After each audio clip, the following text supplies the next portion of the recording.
नमस्कार दोस्तों, ईश्वर आप सभी की इच्छाएं पूरी करे और शुभकामनाएं भी पूरी करे आपकी। दोस्तों, आज इस वीडियो में एक अति महत्वपूर्ण सवाल का जवाब दूंगा जो मुझसे अक्सर कई बार पूछा जाता है। वो क्लाइंट्स और व्यूअर्स दर्शक अभी भी पूछ रहे हैं। वो सवाल होता है कि पाम रीडिंग में लेफ्ट हैंड देखना चाहिए कि राइट हैंड देखना चाहिए।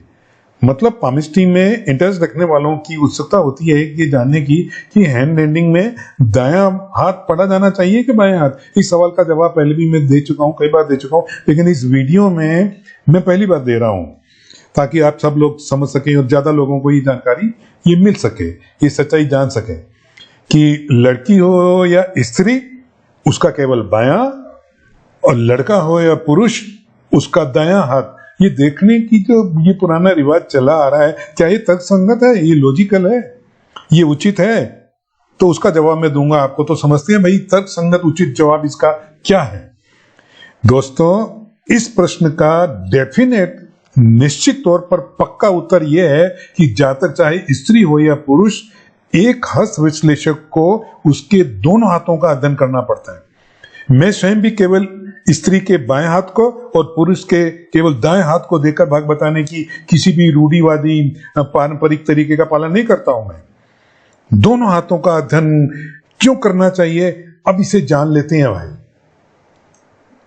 क्या है मित्रों, वैज्ञानिक तर्क संगत हस्त विश्लेषण में पुरानी रूढ़िवादी सुनी सुनाई बातों पर ध्यान नहीं दिया जाता है। भविष्य जानने के लिए पुरुष का दायां हाथ और स्त्री का बायां हाथ देखना चाहिए, ये तर्क सही नहीं है। ये दकियानुसी विचार है, अति प्राचीन विचार है कि स्त्री का बायां हाथ देखने का जो रिवाज है वो सदियों पुराने रिवाज है। भैया जी, ऐसा है कि आप भी जानते होंगे कि ये हस्त विश्लेषण और हैंड रीडिंग का जो ज्ञान है, जो विद्या है, जो नॉलेज है, सामुद्रिक ज्ञान कह दें या कुछ भी कह दो, साइंटिफिक हैंड रीडिंग कह दो, ये हमारे देश से पूरी दुनिया में फैला है। ये इंडिया की देन है पूरे वर्ल्ड को, और यह एक कोई सदियों पहले शुरू हुआ ये काम। और जब पुराना जमाना था तो स्त्रियां घर से बाहर कमाने नहीं जाया करती थी। हम इंडिया देश की, अपने देश की बात करते हैं, तो वह पहले पिता और भाई पर निर्भर रहती थी और बाद में शादी होगी तो पति पर। तो उसका फिर जो बायां हाथ देखा जाता है, क्योंकि कुदरत ही बताती है कि बायां हाथ के आप क्या लेके पैदा हुए, दायां हाथ बता रहा है कि आप उसका कर क्या रहे हो। लेकिन इधर केवल कुछ ही दशकों में परंपरा में बहुत तेजी से परिवर्तन हुआ है। अब तो क्या कहने स्त्रियों के, वो तो कोई क्षेत्र ही नहीं छोड़ा जी उन्होंने तो। अब अमेरिका में तो जेंडर की बात भी नहीं करते, बराबर का काम करो और बराबर के पैसे लो, वहां तो ये सिस्टम है जी। दोस्तों, हम कारण पे चर्चा कर रहे थे कि दोनों हाथों को क्यों देखा जाना चाहिए। तो दोस्तों, 4 दशकों से भी अधिक समय से इस पाम रीडिंग के क्षेत्र में मैं लगा हुआ हूं। देश विदेश के हजारों क्लाइंट्स के हाथों का अध्ययन कर चुका हूं और एक भी व्यक्ति असंतुष्ट नहीं गया हमारे ऑफिस से। तो मैं अपने गहरे अनुभव के बाद इस नतीजे पर पहुंचा हूं कि आपका बायां हाथ और बाएं हाथ की रेखाएं, बाएं हाथ पर कुछ निशान आपके जन्मजात गुण, स्वभाव और नेचर्स प्लान और प्रकृति को बताते हैं, आपका स्वभाव। अगर आप राइट हैंड से लिखते हैं तो, और ये दर्शाता है, ठीक है ना जी। और दायां हाथ, इसको प्रमुख हाथ भी कह दो, डोमिनेटिंग हैंड भी कह दो, तो ये बताता है कि उन गुणों का आपने किया क्या। वह यह कि एक व्यक्ति जिन गुणों के साथ पैदा हुआ था वो गुण उस व्यक्ति में भी है कि नहीं है। तो ये दाएं हाथ से पता चलेगा ना जी कि व्यक्ति बिगड़ा है कि सुधरा है, कुछ परिवर्तन हुआ है कि नहीं हुआ है। तो दाएं हाथ पर की रेखाएं much of the time present बताती हैं, फ्यूचर की तो हम अंदाजा लगाते हैं। इसलिए दोनों हाथों को देखकर तुलना करने के लिए दोनों हाथों का अध्ययन हमेशा उपयोगी होता है। तो दोस्तों, इस वीडियो में हम बात कर रहे हैं कि हस्त विश्लेषण या पामिस्ट लोग दोनों हाथों को क्यों पढ़ते हैं, जो प्रैक्टिकल होते हैं, व्यवहारिक होते हैं, साइंटिफिक होते हैं। हाँ, एक छोटी हैंड रीडिंग के लिए हम हस्त विश्लेषण के में डोमिनेटिंग हैंड को ले लेंगे, चाहे स्त्री हो या पुरुष, ठीक है जी। तो उसको कोई मोटी मोटी कोई चीजें बतानी है तो ये दर्शाता है कि व्यक्ति अभी है कहाँ, उसकी प्रेजेंट लाइफ में है कि वो क्या रहा है अभी। लेकिन बायां हाथ जो नॉन डोमिनेटिंग हाथ होता है, तो वो अगर आप अलर्ट नहीं है ना जी, तो वो बायां हाथ तो अपनी पुनरावृत्ति करेगा, जो आपका स्वभाव है वो आप करेंगे। क्योंकि बायां हाथ तो जन्मजात गुण है ना, उनको बताता है। तो आप कुदरती आदत के अनुसार करेंगे तो आप सुधरे हैं कि नहीं सुधरे हैं, इम्प्रूव हो रहा है कि नहीं हो रहा है, कि पुरानी परंपरा को अपना के दक्यानुसी जीवन जी रहे हैं, तो ये तो आपके दोनों हाथों की तुलना करने से ही पता चलेगा ना जी। अगर आप ये पाते हैं कि एक व्यक्ति के दोनों हाथों में लाइनों में कोई अंतर ही नहीं है, तो इसका वो समान पाए जाते हैं निशान, लाइनें, चीजें वगैरह, तो इसका मतलब तो ये हुआ कि ये व्यक्ति जो है ना दिमागी तौर पे बहुत विकसित नहीं हुआ है जी, कुछ बदल नहीं पाया वो अपनी जिंदगी के अंदर, पारंपरिक है, परंपरावादी है, घसीट के चल रहा जिंदगी को, प्रकृति की योजना को बदल नहीं सका वो। अगर दोनों हाथ वास्तव में समान है ना, तो इसका मतलब तो ये है कि व्यक्ति मूल जीवन जो चल रहा था ना जी, वो पुराना बाप दादों का, तो वही चीज वो कर रहा है अभी। तो वो शुरुआत में जैसा था वैसा ही अभी भी वही है, क्योंकि चेंज तो हुआ ही नहीं। और यदि जातक के दोनों हाथों के लाइनों में अंतर है तो ये दर्शाता है कि भाई वो भौतिक रूप से उसके मूल व्यवहार और हालात को बदल दिया, उसने घर के हालातों को बदल दिया, अपने आप को बदल दिया। तो चेंज तो होना चाहिए, चेंज तो प्रकृति का नियम है। दोस्तों इसी हाथ को देखो, ये लेफ्ट हैंड के अंदर है ना, ये कोई इसमें कोई भाग रेखा ही नहीं है, ये शनि की उंगली होती है, ये गुरु, ये शनि, ये सूर्य, ये बुध, ये यहाँ पे कोई लाइन ही नहीं है, प्लेन, ये खाली है। और यहाँ पे देखो इसको दिशा मिल गई, लाइन मिल गई, यहाँ पे ये रिंग ऑफ सोलोमन है, ये यहाँ पर नहीं है, तो यहाँ पे ये हीलिंग लाइन आ गए, फिश की लाइन हो गई। तो ये आदमी तो जबरदस्त इंप्रूव किया है अपने आप को, बुढ़ापा अच्छा हो गया, चीजें कर ली, बचत कर ली, प्रॉपर्टी बना ली, चीजें कर ली, अक्लमंद हो गया, मीठा बोल के राज किया इसने।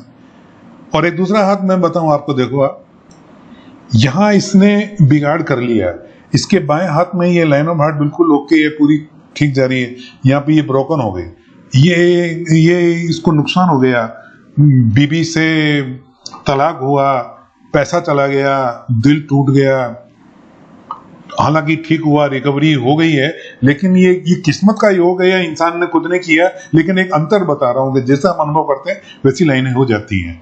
तो ये बिगाड़ कर लिया है इस आदमी ने, हो गया इसका, कैसे भी हो।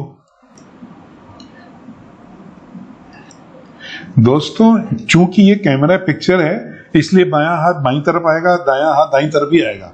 और जो पहले आप जो देख रहे थे वो चित्र मैं आपको बताऊं, वो स्कैन पिक्चर है, वो तो लेफ्ट हैंड जो है राइट साइड में दिखेगा और राइट हैंड लेफ्ट साइड में दिखेगा। Thank you very much. मित्रों, चाहे आप स्त्री हैं या पुरुष, if you are right handed, तो वैज्ञानिक हस्त विश्लेषण में आपका बायां हाथ आपके साथ अपने संबंधों को प्रकट करता है, ये फैमिली लाइफ को बताता है। बायां हाथ, बायां अंगूठा आपके बाएं हाथ की जानकारी आपकी प्राइवेट लाइफ बताती है, पर्सनल लाइफ बताती है, फैमिली लाइफ बताती है, आप घर में कैसे व्यवहार करते हो, आंतरिक जीवन बताती है, आपकी प्यार की बेसिक स्टाइल बताती है। समझ में आया ना, आपका लेफ्ट हैंड की जानकारी। और जबकि आपके दायां हाथ तो आपकी पब्लिक लाइफ को बताता है, सार्वजनिक जीवन को बताता है कि how you are showing yourself to the outer world, दुनिया को कैसे बता रहे हैं आप, अपने आप को प्रोजेक्ट कर रहे हैं, ये इंगित करता है। और आप अपने आप को जो दुनिया में जैसे बताओगे वैसे हाथ में छपता जाएगा, ये माइंड से कनेक्टेड होते हैं ये हाथ की चीजें। तो किसी निष्कर्ष पर पहुंचना तो हैंड रीडर को एक आवश्यक होता है भाई, तो उसके लिए दोनों हाथों को की तुलना करके ही वो समझ पाएगा कि आप क्या थे, आप क्या बन रहे हैं। तो हैंड राइटिंग करते समय दोनों हाथों का अध्ययन और परीक्षण करना बहुत जरूरी है। यदि कोई निशान केवल बाएं हाथ में ही पाया जाता है, समझ में है ना जी, और दाएं हाथ में वो नहीं है, तो ये दर्शाता है कि व्यक्ति के स्वभाव में वैसी आदत है, लेकिन वह व्यक्ति उन गुणों का फायदा नहीं उठा पाएगा और उसको पूरे लाभ उसको नहीं मिलेंगे अगर जो चीज सिर्फ बाएं हाथ के अंदर है। तो मतलब कोई हथेली पर किसी भी शक्तिशाली संकेत या मार्कर का कोई वास्तविक परिणाम नहीं होता है अगर सिर्फ लेफ्ट हैंड में है। तो दाहिने हाथ पर भी वो निशान चाहिए। Formula is very simple, if it is in your right hand it is in your life. Yes. तो दोस्तों निचोड़ तो ये निकलता है, इतना समझाने के बाद में सार ये निकलता है कि हैंड रीडिंग में सही निर्णय पर पहुंचने के लिए हम सभी हस्त विश्लेषण दोनों हाथों को देखते हैं। मैं आपको दोनों हाथों का अध्ययन करना चाहिए आपको, और आप किसी भी मॉडर्न वैज्ञानिक और तर्कसंगत हैंड रीडर से पूछेंगे तो वो यही जवाब देगा। मैं स्वयं भी केवल स्त्री के बाएं हाथ और पुरुष के दाएं हाथ को देखकर भाग्य बताने की किसी रूढ़िवादी परंपरावादी तरीके को पालन नहीं करता हूं जी, गलत है ये। इसलिए दोस्तों, मैं जो व्यक्तिगत तौर पे मेरे ऑफिस में लोगों की हैंड रीडिंग करता हूं या ऑनलाइन सर्विस प्रोवाइड करता हूं, तो मुझे कुछ जानकारी उनकी चाहिए होती है, जैसे उनका नाम और फोन नंबर और कॉन्टेक्ट के अलावा। तो मैं ये पूछता हूं कि आपका सिग्नेचर हैंड कौन सा है, आप राइट हैंड से लिखते हैं क्या ये लेफ्ट हैंड से, तो ये फॉर्म बनवाना जरूरी होता है। और उसी तरह ही दूसरी पिक्चर में आप देखें तो ये राइट जो हैंड होता है ना, ये पब्लिक लाइफ बताता है, और ये लेफ्ट हैंड जो होते हैं ये पर्सनल लाइफ बताता है, फैमिली लाइफ में बताता है जी। तो निश्चित रूप से हैंड रीडिंग में दोनों हाथों को देखना हमेशा एक मूल्यवान राय रहेगी। फैक्ट यह है कि हाथ पर के निशान बदलते हैं जैसे कि आप बदलते हैं। ये जीवन में ईश्वर का चमत्कार नहीं है तो क्या है कि चेंज होती रहती है, हम थोड़ी बदल सकते हैं हाथ की लाइन, ये अपने आप बदलती है हमारे अनुभव के हिसाब से, हमारे सोच के हिसाब से। तो ईश्वर की ये दुनिया वास्तव में चमत्कारों से भरी हुई है जी। इसलिए ईश्वर का भी धन्यवाद और आपका भी धन्यवाद आपका ये वीडियो देखने के लिए। उम्मीद करता हूं कि आपसे फिर किसी अगले वीडियो में मिलेंगे बहुत जल्दी। तो अभी के लिए बाय, और ईश्वर आपकी ये इच्छा और शुभकामनाएं पूरी करे जी। और आप बताएं कमेंट में, मेरे को बताना कि आपको वीडियो की जानकारी आपको ये कैसी लगी। और एक बार वापस आपको बहुत बहुत धन्यवाद ये वीडियो देखने के लिए, थैंक यू। अगर आपको पसंद आया तो वीडियो यार शेयर कर दो, लाइक कर दो, और सब्सक्राइब नहीं किया तो कर दो भाई। आपका बहुत बहुत धन्यवाद। ईश्वर आनंदित रखे सबको।